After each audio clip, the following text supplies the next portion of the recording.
Hello to all of you who love inspiring stories of resilience, talent, and open hearts. Today, we are excited to take you into the world of a living legend, a woman who has made America laugh, cry, and reflect through her unforgettable performances, Creighton Burnett.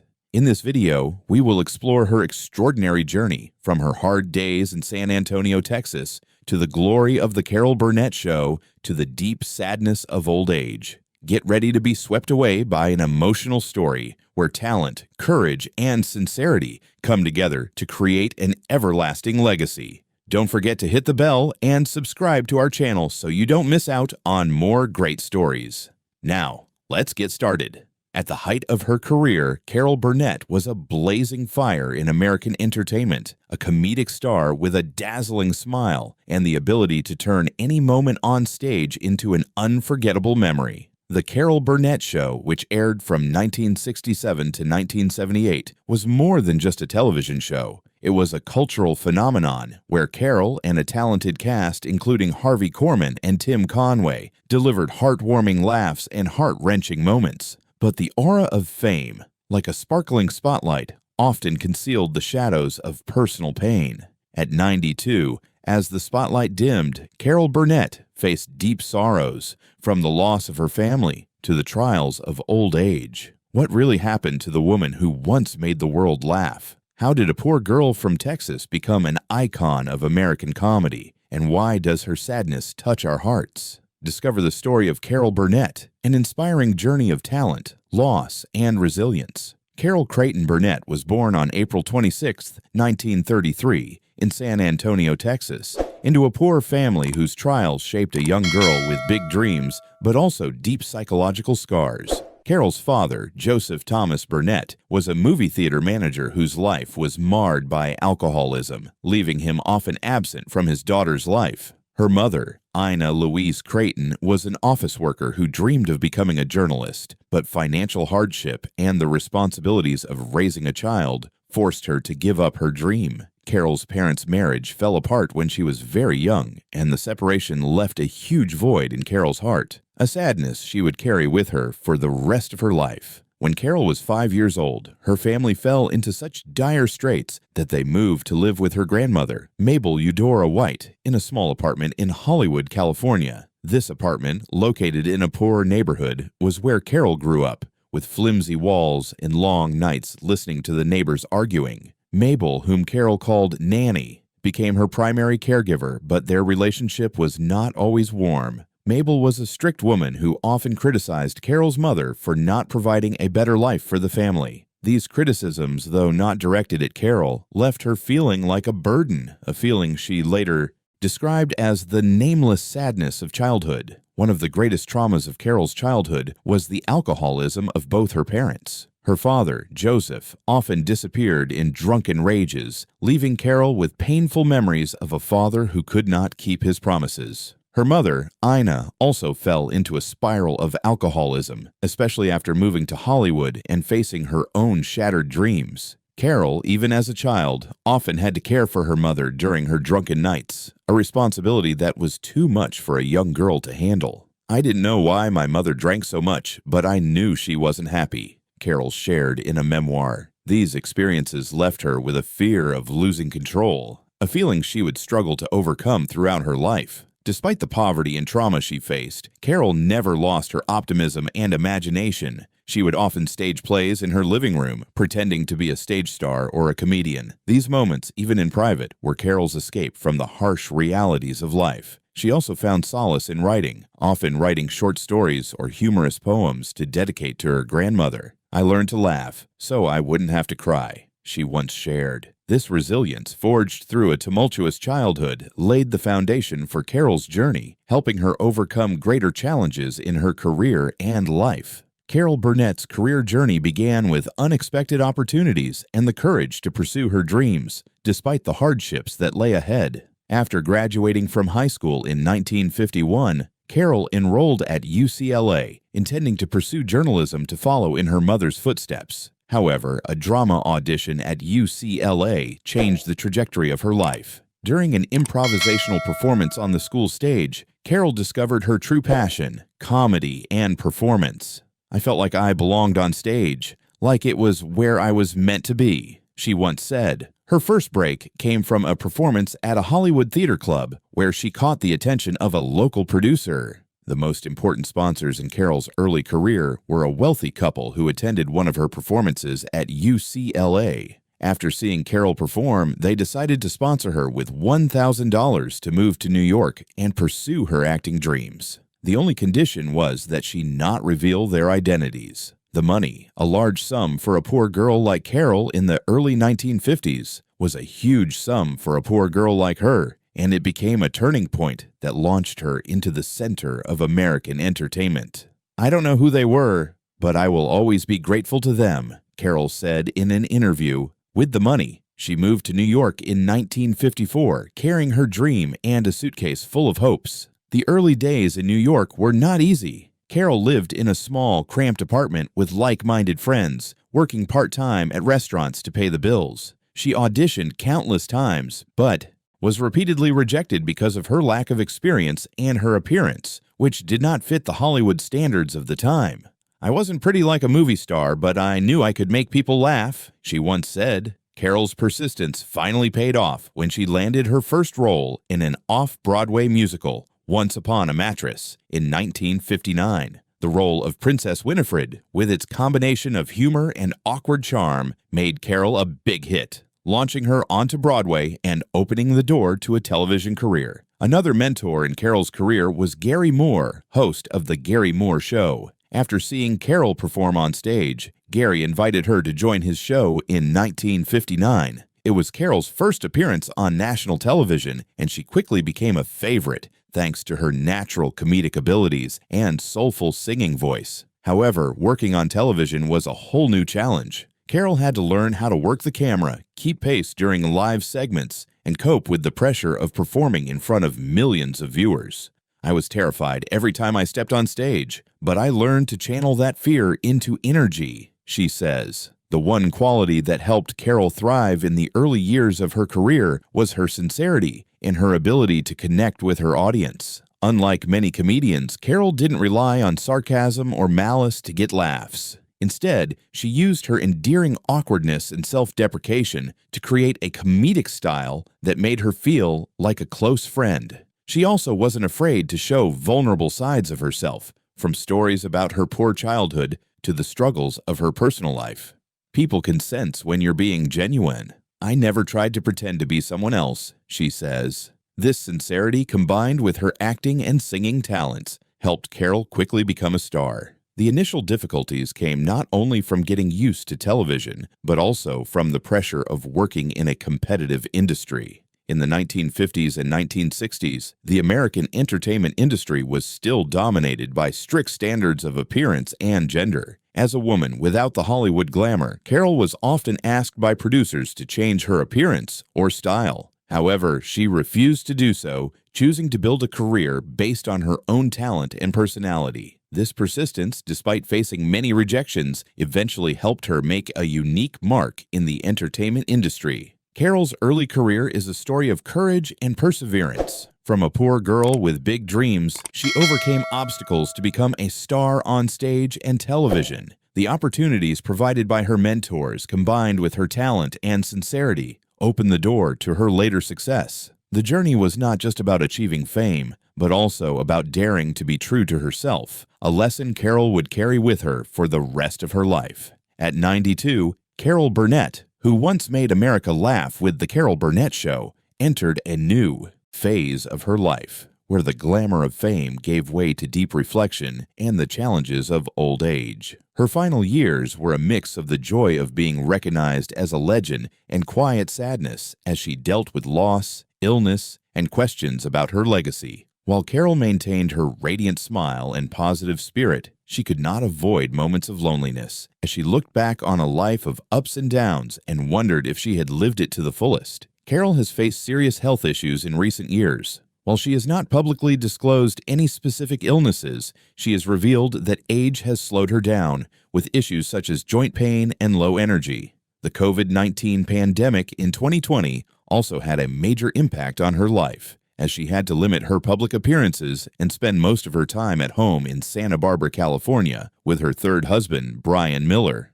"I'm not getting any younger, and my body knows it," she joked in an interview. Still, she tried to maintain an active lifestyle, participating in gentle yoga exercises and keeping in touch with friends via video calls. Carol's greatest pain in her later years was the loss of her eldest daughter, Carrie Hamilton, who died of lung cancer in 2002. Carrie, a talented actress and singer, was Carol's biggest inspiration in life. Carrie's passing, when she was just 38, left a void in her heart that could never be filled. "Losing Carrie was the hardest thing I've ever experienced, but I know she would have wanted me to keep living and laughing," Carol once shared. In her daughter's memory, Carol founded the Carrie Hamilton Foundation, which supports cancer research and youth arts projects. The pain, while never going away, motivated Carol to find ways to channel her loss into helping others. On a more personal level, Carol began to reflect more on the meaning of her life and legacy. At 92, she feels grateful for her accomplishments, but she also has moments of loneliness.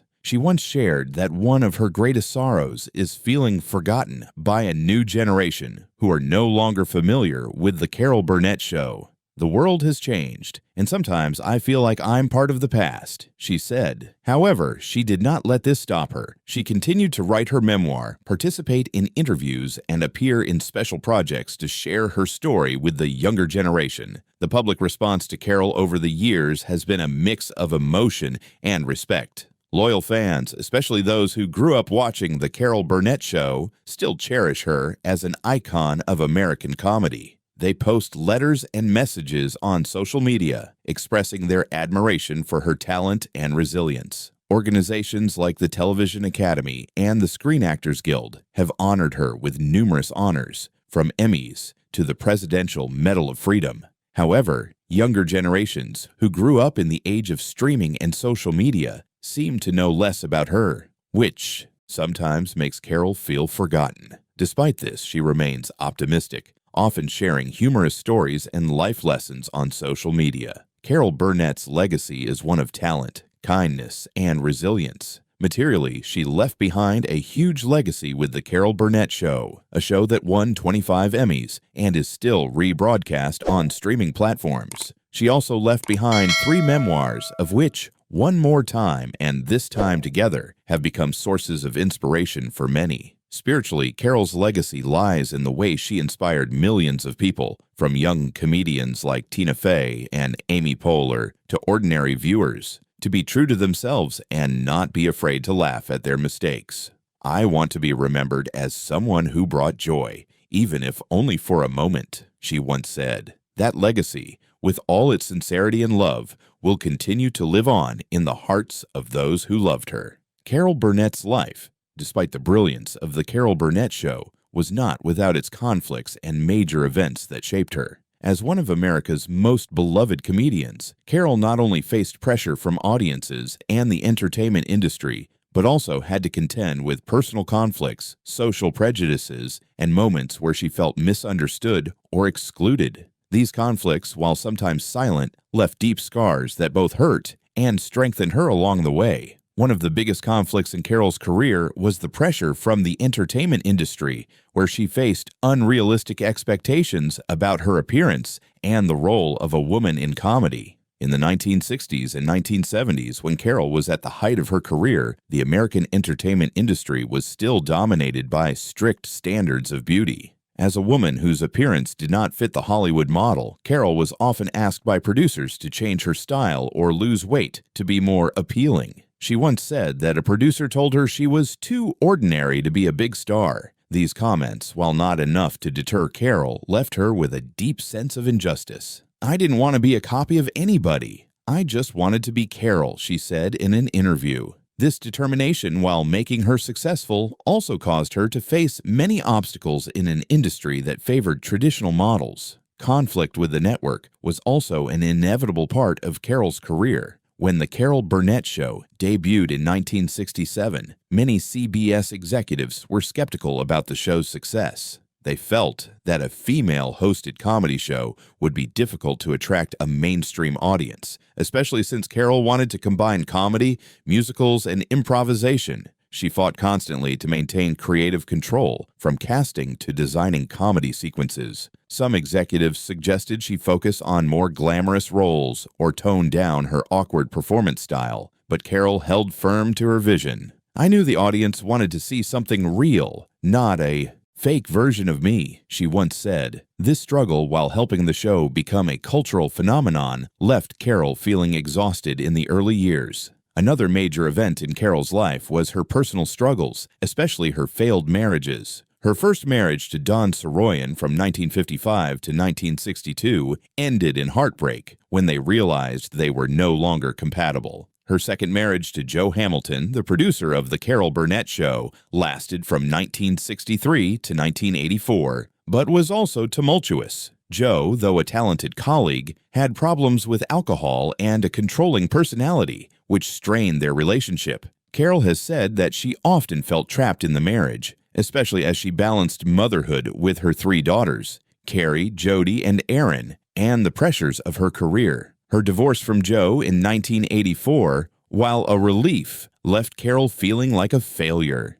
"I tried to save my marriage for the sake of my children, but eventually I realized that I had to be true to myself," she said. Carol's sense of injustice became even more apparent when she faced criticism from the media about her personal life. As a celebrity, she was constantly scrutinized by the tabloid press for everything from her marriages to the way she raised her children. Some articles portrayed her as a neglectful mother who focused too much on her career and neglected her family. These criticisms, while untrue, left Carol feeling misunderstood. She was particularly hurt by the media's misrepresentation of her relationship with her eldest daughter, Carrie, who struggled with drug addiction during her teenage years. Carol did everything she could to support Carrie, from taking her to rehab centers to spending time rebuilding their relationship. However, the media often focused on the negative aspects, leaving Carol feeling isolated in her own spotlight. Another major event was the death of her daughter, Carrie Hamilton, in 2002 from lung cancer. This loss was not only a personal shock, but also a milestone that made Carol question the meaning of her life. She once shared that Carrie's death was the greatest pain I have ever experienced, and for many years after that, she fell into a state of silent depression. Although she still appeared on television with her familiar smile, Carol admitted that there were days when she struggled to find a reason to continue. Her silence during this period, when she rarely appeared in public, made many people curious about her mental state. However, instead of letting the pain defeat her, Carol turned it into motivation to continue contributing. From establishing a foundation in Carrie's name to writing a memoir sharing the story of mother and daughter, these conflicts and events were not only challenges, but also lessons that helped Carol grow. She learned to accept that not everyone understood her intentions, and that in a high-pressure industry like entertainment, injustice was inevitable. Her resilience, forged in her difficult days in San Antonio, helped her withstand the storms of life, from conflicts with the television network to personal loss. In doing so, Carol demonstrated that true strength lies not in avoiding hardship, but in overcoming it. When the spotlight on The Carol Burnett Show faded in 1978, Carol Burnett did not choose to retire completely, but instead sought to continue contributing in new and meaningful ways. Her life after the spotlight was a journey of redefinition, where she found joy in personal projects, family, and quiet contributions to the community. Although she is no longer the center of attention, Carol maintains her optimism and dedication, continuing to inspire those around her through her memoirs, charity projects, and rare television appearances. These years, with all their sincerity and kindness, have deepened Carol Burnett, a woman who lives not only for fame, but also for lasting values. After The Carol Burnett Show ended, Carol turned her attention to other projects, from acting in films to producing new television shows. She appeared in a number of films, including Annie in 1982, where she played Miss Hannigan, a colorful villain that demonstrated her versatility. She also appeared in Broadway plays, such as Moon Over Buffalo and Putting It Together, where she continued to show off her stage talent. However, Carol did not try to chase the glory of the past. Instead, she chose projects that brought her joy and meaning, from collaborating with young actors to exploring new sides of herself. "I don't want to repeat what I've done.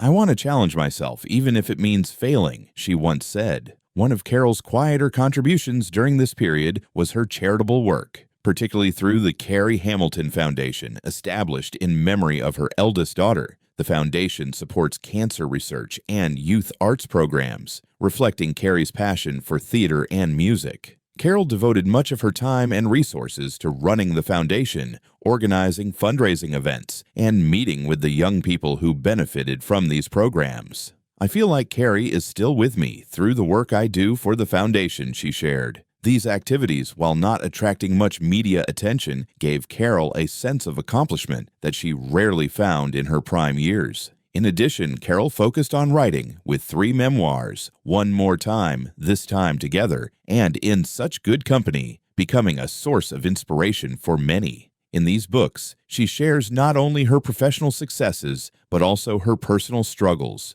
from her impoverished childhood to her family's losses. She writes with honesty and humor, making the reader feel like she's talking to a close friend. "I write to share my story, but also to remind people that life is a journey of ups and downs," she says. These memoirs are not only part of her legacy, but also a way for her to connect with a younger generation who may not have heard of The Carol Burnett Show, but are still drawn to her story. Carol's changing perspective on life has been an important part of her post-celebrity life. As she got older, she began to appreciate the simpler things, like afternoons with her husband, Brian Miller, or conversations with her daughters, Jody and Erin. She also became more open about the struggles of her past, from her parents' alcoholism to her failed marriages.